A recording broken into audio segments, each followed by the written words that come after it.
Welcome to the Happy Hour podcast. I'm Shannon. And I'm Nathan. And we are your hosts sharing our crazy lives here on the ranch with you.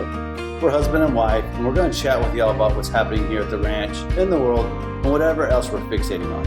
And our goal is to share our journey, some laughs, and maybe we'll all learn a little something along the way too. Welcome to Happy Hour podcast, and buckle up. Hey guys, Shannon here. I am so excited to introduce my friend Jenny on the podcast today. We talk about owning a small business and the real challenges to doing so. You know, a lot of times you'll hear a podcast or a book or maybe even on social media talk about if you believe it, it will happen. If you have a good vision board and you say enough affirmations, like it will happen and it will be easy and it'll be awesome.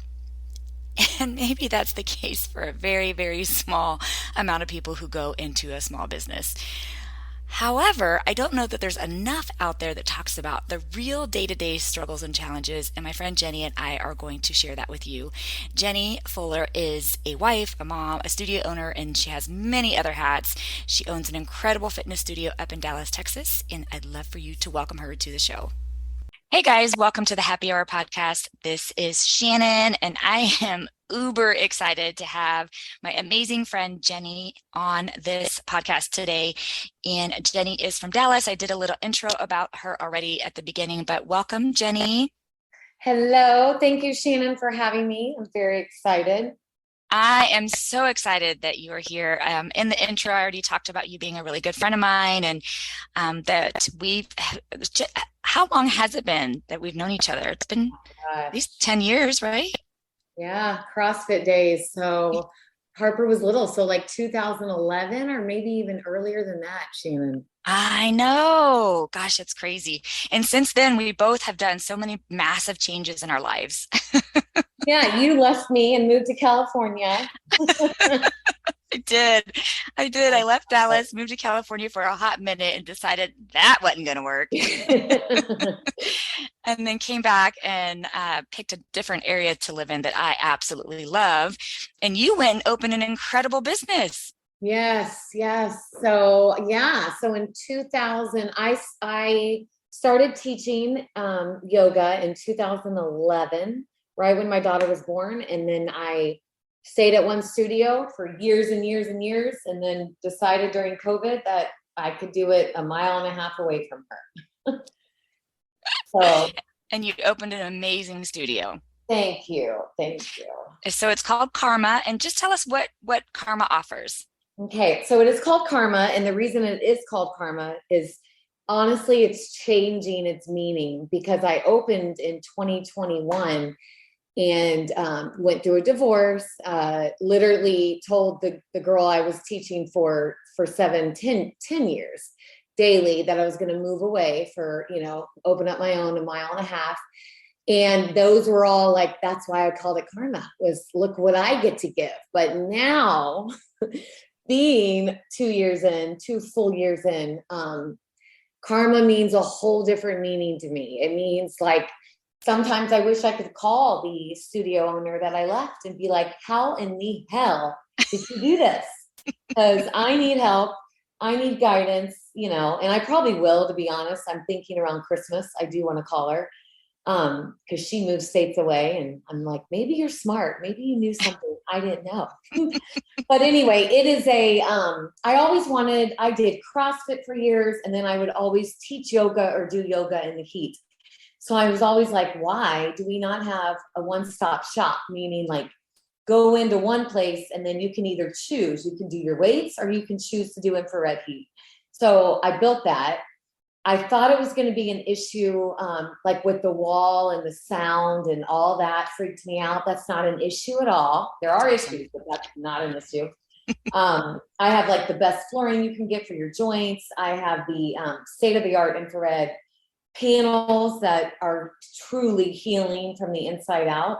And then we bring weights in the infrared room and people are loving that. And then I hooked up with an amazing manager that literally programs, like, we did CrossFit. Kind of have, I don't call it CrossFit because I don't have anything over 100 pounds, but I do call it like cross functional training, meaning Like at the age of 40, I don't want to go run and lift over 100 pounds over my head. And all of that scares me now. Like I'm mad at myself that I even did that. And we're working out smarter. And she's able to like program for the whole gym. We do the same class from 5 a.m. to 7 p.m. And people's results are just insane. That's awesome. Yeah. Oh my gosh, that's awesome. Yeah. I've obviously been following you on social media, and everything about your studio and the classes that you offer, it just blows me away. So I'm so proud of you. Thank you. Thank you. It's been a journey. Well, and that's what I want to talk about today is I feel like, Jenny, there's such a misconception out there for the people that show up, especially to small businesses, and just think, I could do this. You know, I could run a small business. I should just open up my own business. It'll be easier. I'll make more money. I'll have more flexibility in time. And I can't even get these words out without choking on them. I know. You know what it is? I think, and I was the culprit of this, I think it's freaking Instagram. I swear to God, I don't know what it was, but I remember 2019 and 2020 were pivotal years for me as far as like, I went to masterminds and I did this whole self-discovery thing, and all of them were like, you can do it. You know, all the losers are not, you know, they're working for people. And you got like literally, I didn't know anything about business, Shannon. I went to Texas Tech, got my special education degree, taught education to autistic and Down syndrome kids. And then I taught yoga. So it's like, wait, what's a PML? I don't know anything. And I literally, the podcast and Instagram taught me. And I'm still like, it's a journey every damn day. I'm still learning. And I don't know if I would have done it different, because I do feel like God puts you, I do think that I am on the right track with karma and God aligning you there. I don't think it's my forever though. Like I know. No, I get that. And as small business owners, I think that, you know, especially when we're in the heat of it, it feels like, is this where I'm supposed to be? Yeah. But I want to talk about the challenges and the misconceptions, because like you just said, and I think that's such a good point, social media makes it look like we can do anything. Yeah. You're a great dance teacher, so open a dance studio. Yeah. You're a great artist, so open an art studio. You're a great whatever, so open up a business in that genre or specialty. Right. And there's so fucking much more to it than that. First of all, I feel like people don't understand, when you open a business, you first of all need to be prepared that for the first 1 to 3 years, you don't get a check. Yeah. Well, no one told me that. They didn't tell me that on my podcast. I would have told you that. Yeah. You don't get a check those first 1 to 3 years at all. It is a very, very rare occurrence that a business owner of a small business that first starts out actually gets to put any money in their pocket, especially the first year. But usually it could last all the way up to 3 years. So that's the first thing. The other thing that they don't tell you is that, yeah, you're going to have more hours. It's called 24 of them that you're going to work. Yeah. Like, people ask me that, Shannon. They're like, how many hours do you work? I'm like, oh, that's such a damn funny question. I mean, do you really want to know? It's literally 24 hours. Yes. Because you think about business in your sleep. You're at your business, yes. 14, 16 hours a day. You're showing up 7 days a week. Even if you, Jenny, don't physically show up to your studio 7 days a week, I guarantee you're working on your business 7 days a week in some capacity. Yeah. And so that's the other thing. So first of all, you're not collecting money. Second of all, you're going to work even more hours. And third, they just do not realize how many obstacles and how many challenges that you face on a daily basis, from financials, right? The financial challenges of, oh my God, toilet paper fucking adds up, whatever. Yeah. Whatever may be the case, it adds up. So true. Payroll.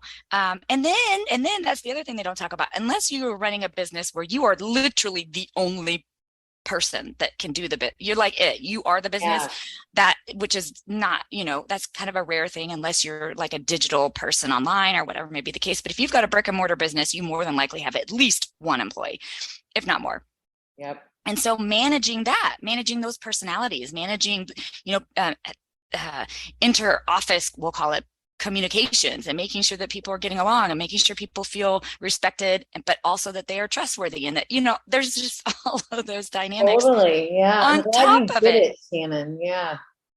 And so those are the challenges that I don't think people, truly recognize. I think, and you and I, before we started hitting record, we said, at some point in our life, we were those people that didn't recognize. You're right. And that is where there is a definite disconnect, because, and maybe God wanted me to do this so I can tell people. Yeah. Exactly. Yeah. Like that's the thing about, I guess I am an entrepreneur because I did make up the idea of my studio, but there's no like step A, step B, step C. It's literally messing up, doing it again, and praying to God it works, Yes. daily. Yes. And then not being able to eat or sleep because you're worried that something's wrong or something did go wrong, or we want to make sure our employees are paid even if we don't ever get paid. Right. And what that looks like. And then you get random ass catastrophes like COVID. Of course, you opened during COVID, and so did I. But for those businesses who were already in place and who were depending upon, that income at that time, or you and I just talked about, we just had one of the roughest summers ever as small businesses. And it wasn't just my industry, your industry hurt. A lot of the industry in Texas, specifically in the summer for small businesses, hurt. And we can guess on a few things. We had like record triple digits over and over again. Nobody wanted to either leave their house, or if they wanted to leave their house, they were finally feeling comfortable to jump on an airplane and fly to Europe or fly out of the state of Texas to go travel and visit the things that they didn't get to do for the last few years. So you've got this random ass, crazy summer. And those are the types of things that you think you could prepare for, but can you? Yeah, I don't know. That's a good question. I don't know. But I know this summer, I am not the only one to say that. But like even I was talking to a med spa owner, and she's like, oh yeah, this summer kicked my butt. And I'm like, I know. So it makes me feel a little bit, it doesn't matter who's with you, because you already feel like you're alone on an island anyway. But I guess it makes me feel a little bit better. It's like, it's not your fault that you were suffering this summer, Yes. No, I do. I know, totally. And I'm glad you talk about feeling alone, because I don't know if a lot of people would understand even what we mean when we say that, because, if they look at our social medias or, they just do the random, how are you? It's always, we're fine. It's good. Everything's good. And, but you feel very alone when you are running a small business and you are trying to get it. I would even imagine whether you're just starting or you've been doing it for a long time and you're very successful, you still have this kind of aloneness feeling. Yeah, I think it's, and I'm truly, the only way I'm alone is if like I'm in the office right now, and that's like during the day. Otherwise, when I go up there, that is full on, put your game face on. You have to be on 24/7 if you're up there. Whereas, so I don't feel alone when I'm at work, but very alone when I'm like I just did a newsletter and I've never done one before and there's no one to ask. And I just freaking figure it out. It might take me weeks, but I'm learning on my own. And there is something to say for that. I will say, like, it is pretty cool. Like once you do something you've never done before and you figured it out on your freaking own, it's a cool ownership thing. And it feels like, oh, what else can I do? So I do get a high from that. It's very rare, but I do. Yeah, no, I'm glad you said that, because there is that, we may feel alone at times, especially when we're working on things behind the scenes that we can't go to our staff for, it's just not an appropriate thing to do, whatever that may be. And you don't know who you can turn to sometimes, who can you feel comfortable enough to share this struggle or to share this need or to share what you're experiencing and what you're feeling, because you don't want your customers or your staff to worry, but at the same time, when you do overcome a challenge or an obstacle, or you figure something out and it works out, you're like, holy shit, I did that. Yeah. And that's a pretty cool feeling. So I'm just getting into that, I will say, because there's so much that I've got to do on my own now. And I mean, like making flyers, Shannon, and like reaching out to newspapers and, magazines and all that. It's on me now. So it's like, it won't happen if it's not me doing it. Yeah. Right. Yeah. So there's a few things I want to touch on. One, the being alone. I'm wondering too. So one of the things that I found as a really great resource is to really create relationships with other local business owners that are maybe not the same exact genre, but same sort of level, maybe complementary. Like for me, I feel like I've cultivated good relationships with people who own, breweries or restaurants or something that I can even send business their way and vice versa, but that we can talk about the challenges together. So I think that's super important if you are in a business or you are thinking about going into business, is that you create a community network of other business owners in similar playing fields, we'll call it. Obviously, it wouldn't do as much good if you were like connecting with the owner of Walmart. They're just two totally different fields, two different playgrounds.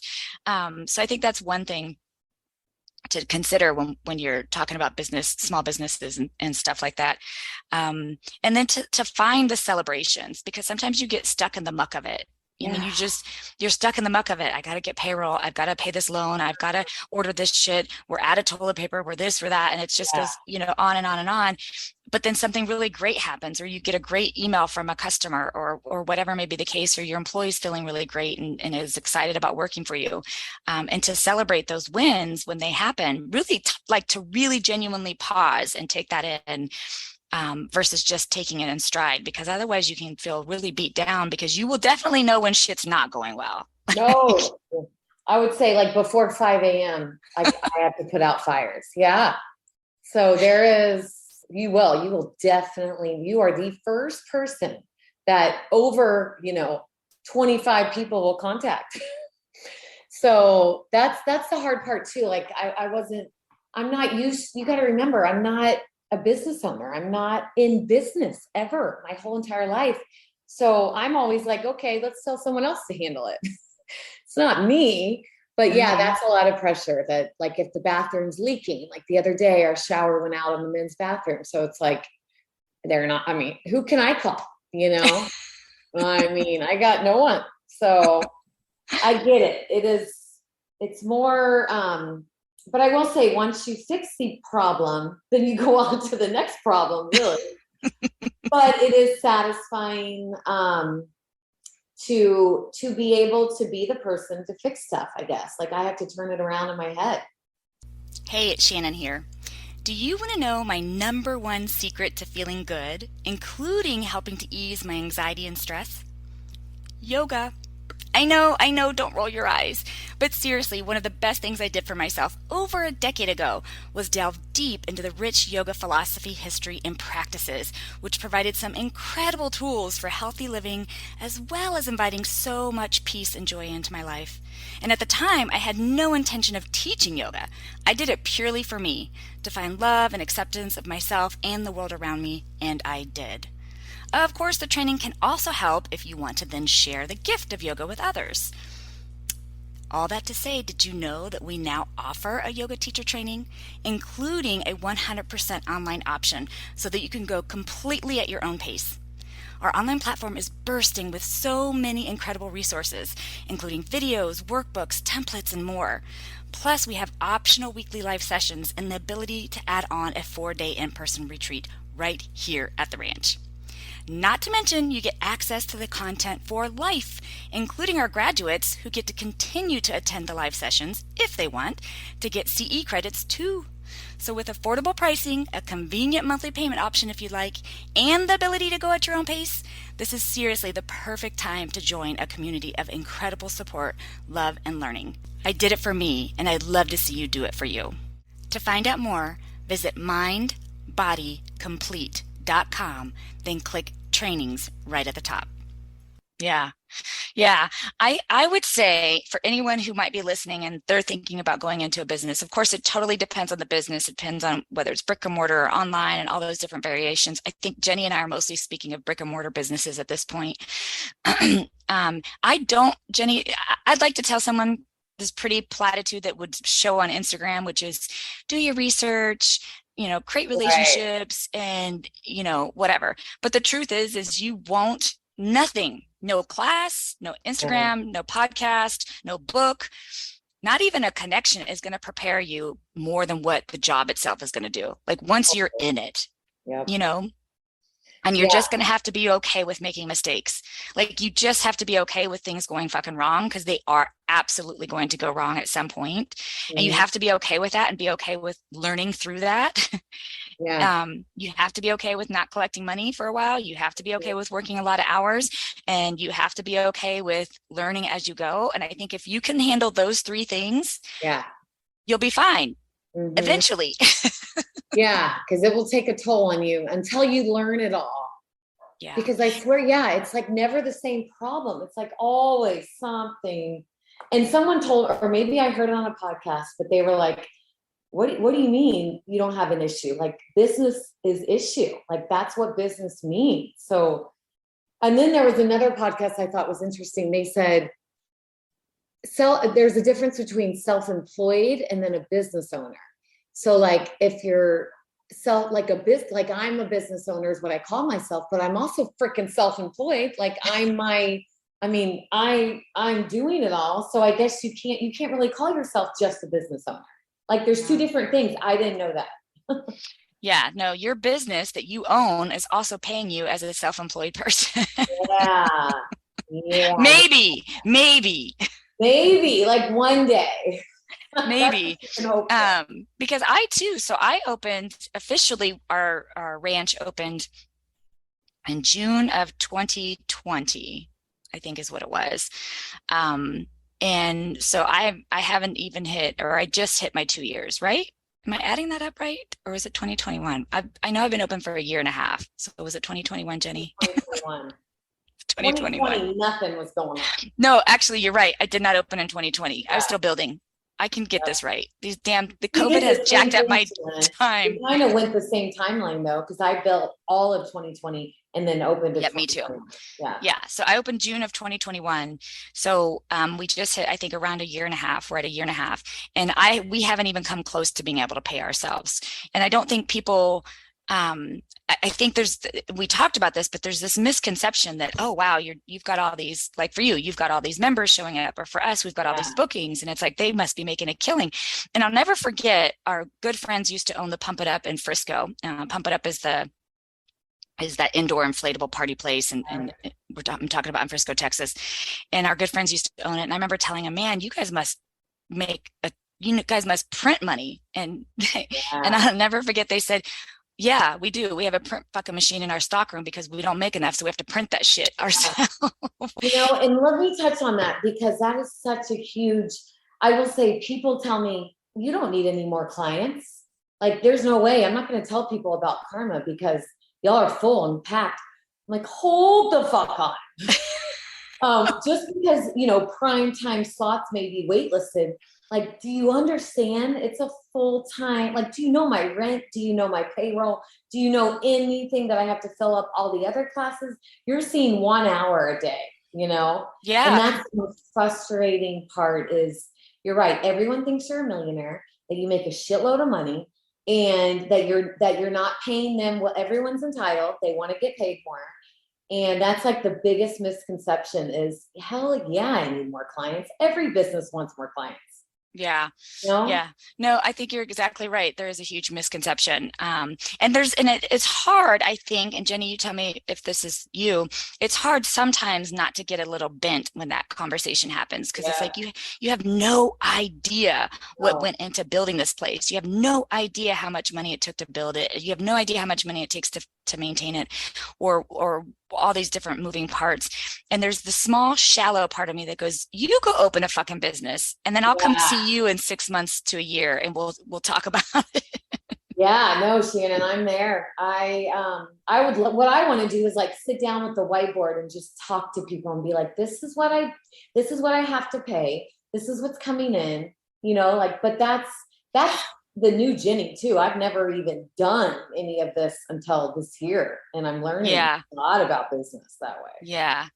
I don't think that there's anything wrong with sharing with your team, kind of where you're trending or where you want to go and all that kind of stuff. But I will say sometimes it's a waste of time to get into here's how much it costs us to run the business and here's how much that we're bringing in. And because most of the time, I'm just going to be honest, most employees, it's for them, they're like, I'm here, I'm doing a job, just pay me what we talked about. That's not across the board. Please understand. I know that there's some employees that feel very vested in the success of a business, and just, wanting to do their best and wanting the business to succeed. But I think more often than not, you'll get someone who's like, I don't give a shit what your problems are behind the scenes. Just make sure that I get paid, and I might even want to get paid more. So it gets a little tricky to try to create an understanding, I think, because even still, there's the lack of empathy probably on their part going, none of that matters. Right. I know. It's all a very big learning curve for me. And I guess I didn't care either what what I would say, Shannon, I would be like, well, you shouldn't have opened up a business. Yes. And that talk about karma for both of us, or for anyone who goes into a business thinking that it's going to be easy, and that you could do it better than so-and-so that you maybe know or don't know, or whatever may be the case. And so I totally agree. It's just a lack of education. I feel like it's an ignorance level there, that we had before we opened a business, and then those who don't own a business would have, or at least didn't even, maybe someone grew up around a business, they might have a better appreciation. But if they've had no encounter with a small business being run, whether it's in their family or themselves, it's just an ignorance level. They just don't realize, the taxes that are involved, the insurance that are involved, all the behind the scenes things that are involved. And that's all financial. But really, Jenny, and that part can be really, really hard and stressful. But it's the whole operation and the responsibility of having this business that can keep you up at night. Yeah.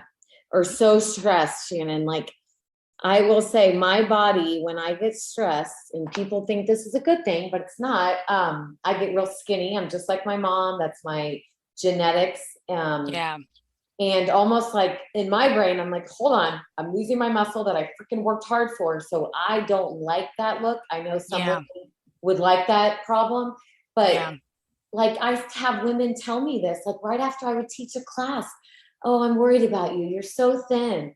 And I want to be like, yeah, it's the stress of the business, but also kick me when I'm down, like when I hear that, I'm like, just slap me and put me in a freaking trunk, like just put me down.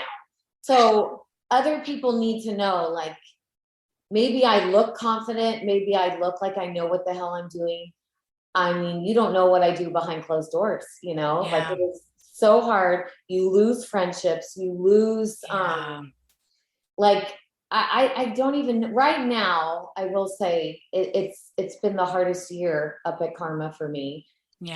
Just with friendships, and you don't have time for people, and people don't understand that. And then you got to tell your family you got to work at night, and you can't make dinner, and a lot of it is very, and that's stress. And for me, I lose weight. I still eat, but that's how my body handles it, which is not right.